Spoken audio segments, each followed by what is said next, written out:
Saya Agustinus. Mari kita kenal Alkitab, karena Alkitab pembimbing hidup.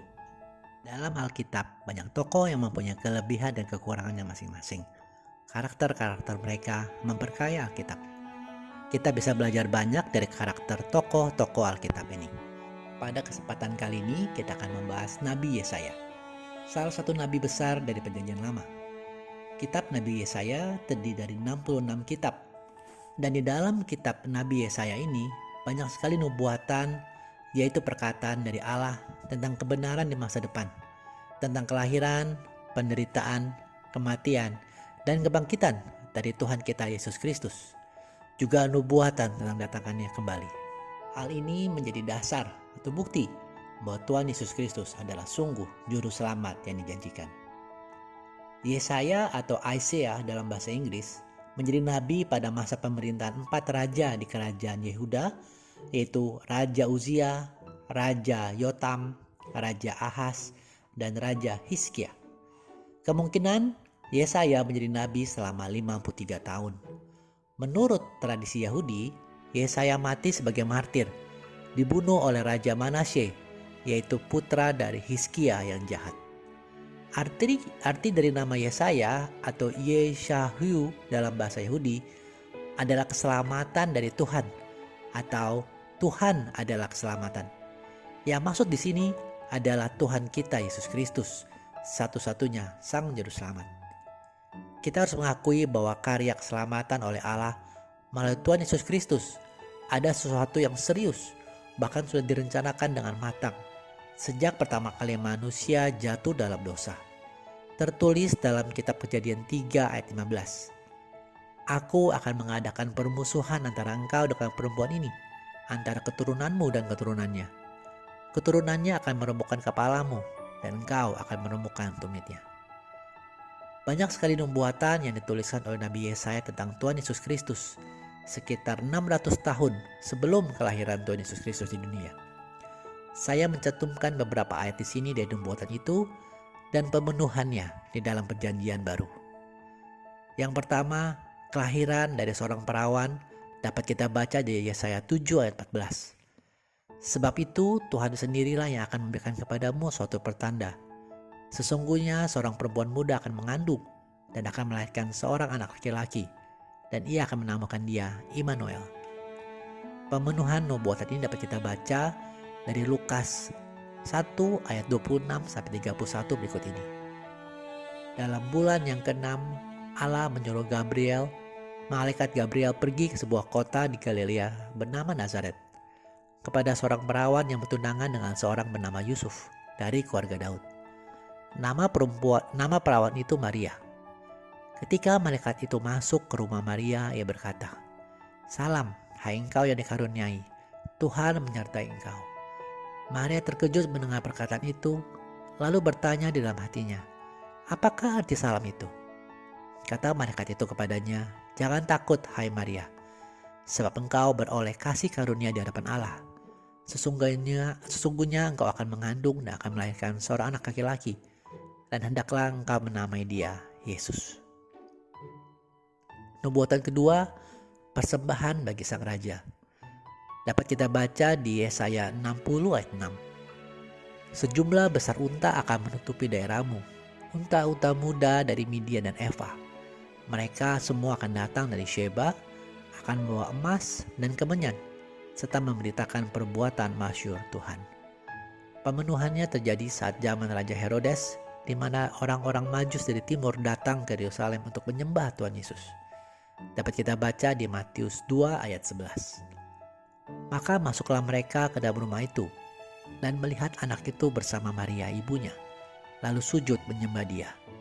Mereka pun membuka tempat harta bendanya dan mempersembahkan persembahannya kepadanya, yaitu emas, kemenyan, dan mur. Nubuatan ketiga tentang pelayanan dan mujizat-mujizat oleh Tuhan Yesus, dapat kita baca dari Yesaya 32 ayat 3-4. "Mata orang-orang yang melihat tidak akan lagi tertutup, dan telinga orang-orang yang mendengar akan memperhatikan. Hati orang-orang yang terburu nafsu akan tahu menimbang-nimbang, dan lidah orang-orang yang gagap akan dapat berbicara jelas." Juga di Yesaya 35 ayat 5-6. Pada waktu itu, mata orang-orang buta akan dicelikan, dan telinga orang-orang tuli akan dibuka. Pada waktu itu, orang lumpuh akan melompat seperti rusa, dan mulut orang bisu akan bersorak-sorai, sebab air mata memancah di padang gurun, dan sungai di padang belantara. Pemenuhannya dapat kita baca di Injil Matius 11 ayat 4. Yesus menjawab mereka, "Pergilah dan katakanlah kepada Yohanes apa yang kamu dengar dan kamu lihat. Orang buta melihat, orang lumpuh berjalan, orang kusta menjadi tahir, orang tuli mendengar, orang mati dibangkitkan, dan kepada orang miskin diberitakan kabar baik." Nubuatan keempat tentang sengsara dan jalan salib dari Yesaya 53 ayat 4-7.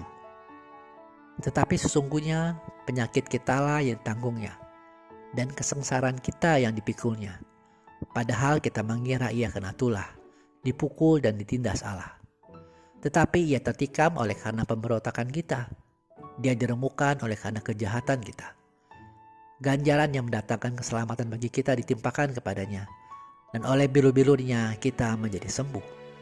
Kita sekalian sesat seperti domba, masing-masing kita mengambil jalannya sendiri. Tetapi Tuhan telah menimpakan kepadanya kejahatan kita sekalian. Dia dianiaya, tetapi dia membiarkan dirinya ditindas dan tidak membuka mulutnya, seperti anak domba yang dibawa ke pembantaian, seperti induk domba yang keluh di depan orang-orang yang menggunting bulunya. Ia tidak membuka mulutnya. Pemenuhannya dapat kita baca tentang kisah sengsara Tuhan Yesus pada Matius bab 27 dan bab 28. Nubuatan tentang bangkit dari orang mati. Yesaya 26 ayat 19. Ya Tuhan, orang-orang-Mu yang mati akan hidup pula. Mayat-mayat mereka akan bangkit pula. Hai orang-orang yang sudah dikubur di dalam tanah, bangkitlah dan bersorak-sorai. Sebab embun Tuhan ialah embun terang, dan bumi akan melahirkan arwah kembali. Pemenuhannya dapat kita baca pada Matius 28 ayat 6-7. Ia tidak ada di sini sebab ia telah bangkit, sama seperti yang telah dikatakannya. Mari, lihatlah tempat ia berbaring. Dan segeralah pergi dan dikatakanlah kepada murid-muridnya bahwa ia telah bangkit dari antara orang mati. Ia mendahului kamu ke Galilea. Di sana kamu akan melihat dia. Sesungguhnya aku telah mengatakannya kepadamu. Sungguh luar biasa membaca 5 nubuatan dari kitab Nabi Yesaya ini, dan pemenuhannya atau penggenapannya yang terjadi di kitab Perjanjian Baru, yang ditulis 600 tahun sebelum Yesus hadir, bisa terjadi sesuai dengan apa yang dilakukan oleh Tuhan Yesus dan orang-orang di sekitarnya. 5 nubuatan tadi hanya contoh yang saya ambil dari kitab Nabi Yesaya. Masih banyak lagi nubuatan dalam kitab-kitab lain di Perjanjian Lama, seperti di kitab Mika, kitab Yeremia, Amsal, ataupun Mazmur. Inilah cara kerja Tuhan yang penuh dengan perencanaan yang matang dan detail. Tuhan juga mau memberitakan rencana-rencananya kepada kita yang mengasihi dan mencari Dia dengan segenap hati. Jadi ingatlah bahwa hanya Tuhan Yesus Sang Juru Selamat. Dan sekarang di Perjanjian Baru pun banyak nubuatan tentang kedatangannya kembali. Seperti dahulu nubuatan dalam kitab Perjanjian Lama yang tergenapi, maka nubuatan dalam kitab Perjanjian Baru pun akan tergenapi. Teman-teman, mari kita menyiapkan diri kita dengan semakin intim dengan Tuhan Yesus dan Roh Kudus, guna menyambut kedatangannya kembali dan menjemput kita ke surga. Terima kasih sudah menyaksikan. Mohon like dan subscribe untuk membantu channel ini bertumbuh dan firman Tuhan semakin diwartakan. Sampai bertemu pada video Kenal Alkitab Rabu depan.